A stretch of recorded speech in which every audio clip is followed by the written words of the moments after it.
Hello বন্ধুরা, সবাই কেমন আছো? আশা করছি সবাই খুব ভালো আছে। তো বন্ধুরা, আজ হচ্ছে মা বিপত্তারিণী মায়ের পূজা। তো একটু সাদা লাল শাড়ি পরে রেডি হয়ে গেছি। তো একটু ছোট্ট একটা ভিডিও আপনাদের সঙ্গে তুলে ধরার চেষ্টা করবো। তো চলো বন্ধুরা, পুরো ভিডিওটা স্কিপ না করে দেখতে থাকো। তো দেখো, সকালে সকালেই চান টান করে চলে এসেছি মন্দিরে। তো এখানে এসেই দেখলাম ঠাকুরের থালা বাসন সব ধোয়া রেডি হয়ে রয়েছে, আর পূজার জন্য যা যা লাগে সেগুলো সবই মন্দিরের ভিতরে গোছানো রয়েছে। বামুনও আসেনি, আর এখনও কেউ আসেনি, ফাঁকা দেখলাম মন্দিরটাতে।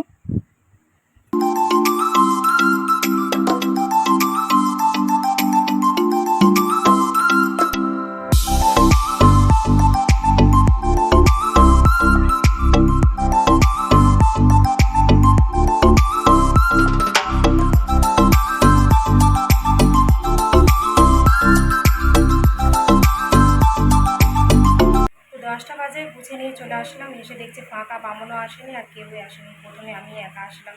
তো বামুন যখন আসে পূজা শুরু হবে। মন্দিরে বসে আছে, এখন দেখা যাক কখন পূজা শুরু হয়।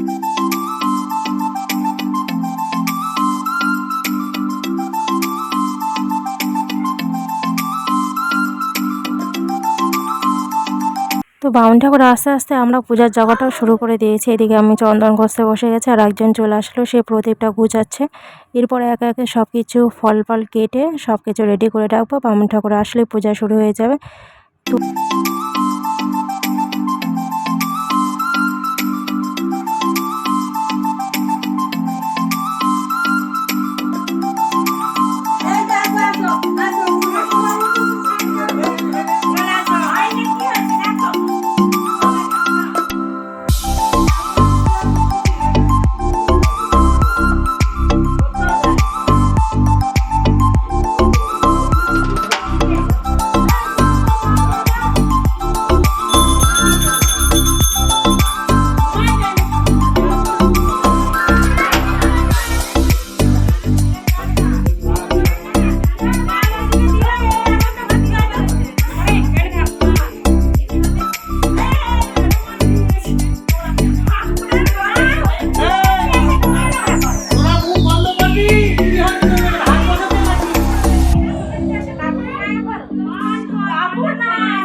তো বামনের পূজা তো প্রায় হয়ে এসেছে। এরপর আমরা পুষ্পাঞ্জলি দিতে শুরু করে দিয়েছি।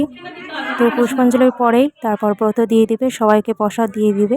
তো ভিডিওটা আমি বেশি বড় করলাম না, অল্প একটু ছোট্ট করেই তুলেছি, কারণ যেহেতু আমি পূজা করছিলাম, আমার ভিডিও করে দেওয়ার মতন কেউ ছিল না ওখানে, সেই জন্য অল্প একটু তুলে ধরার চেষ্টা করলাম। ভিডিওটা যদি আপনাদের ভালো লেগে থাকে তাহলে প্লিজ চ্যানেলটাকে সাবস্ক্রাইব করে নিও। মা বিপত্তারিণীর নামে প্লিজ সবাই একটু সাবস্ক্রাইব করে দেওয়া। চলো, সবাই ভালো থেকো, রাখলাম, টাটা।